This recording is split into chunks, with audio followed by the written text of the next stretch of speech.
Ryan को nature से बहुत प्यार था। यूस ट्रैवल करना बहुत पसंद था। पहाड़, नदियां, जंगल सब यूस बुलाते थे। यूस नई जगह एक्सप्लोर करने में बड़ा मजा आता था। रायन अननोन चीजों के पीछे भागता था। वो छुपे हुए वाटरफॉल्स और पुराने खंडारों के बारे में पढ़ता था। वो ऐसी जगह ढूंढने का सपना देखता था जहां वक्त का असर ना हो। रायन ने एक मिस्टीरियस जंगल के बारे में पढ़ा था। लोग इसके बारे में फूस फूस में बात करते थे। इस जंगल के कई किस्से कहानियां फेमस थे। कहते हैं कि ये जंगल के सदियों से ऐसे ही है, कोई इसको छू भी नहीं पाया। यही वो एडवेंचर था जिसको रायन चाहता था। यही वो रहस्य था जिसको वो सुलझाना चाहता था। उसने अपना बैग पैक किया, अननोन के लिए रेडी। जंगल उसके सामने था, अंधेरा और खौफनाक। सूरज की रोशनी भी पेड़ों की घनी छाया से नहीं निकल पी रही थी। बड़े बड़े पेड़ आसमान को छू रहे थे। उनकी टहनियां पुरानी और तेजी में थी, ऊपर आपस में उलझी हुई थी। हवा भारी और शांत थी। ठंड थी, नमी थी और मिट्टी की तेज खुशबू थी। रायन ने गहरी सांस ली। उसे एक अजीब सी शांति महसूस हुई। जंगल का फ्लोर जादुन और बेलों से भरा हुआ था। जमीन पर सूखे पत्ते बिखरे हुए थे।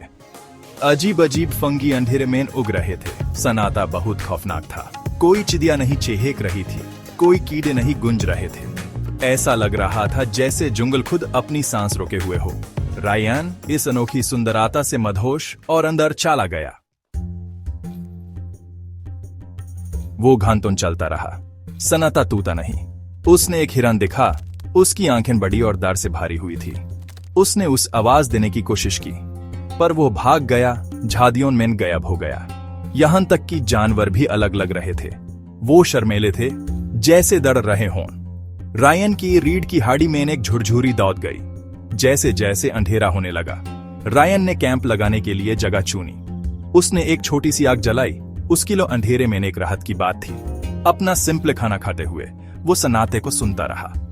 अब ये शांति नहीं थी, यह इंतजार जैसा था, जैसे कोई उसे देख रहा हो। वो एक अजीब से एहसास के साथ जागा। ऐसा लग रहा था जैसे जंगल उस पर गिरने वाला हो। उसने ऊंचे पेड़ों की तरफ देखा। वो बहुत पुराने थे। उनके ताने इतने मोटे थे कि एक आदमी अपने हाथों से उन्हें नाप ना सके।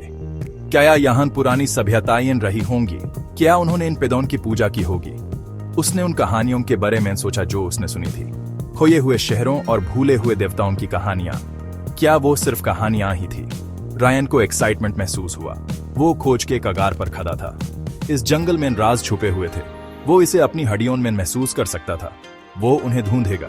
वो समय की परतों के नीचे छुपे सच को खोज निकालेगा। सन्नाटा अब खौफनाक नहीं था। ये एक फूस फूस थी जो उसे रहस्य के और गहरे में बुला रही थी।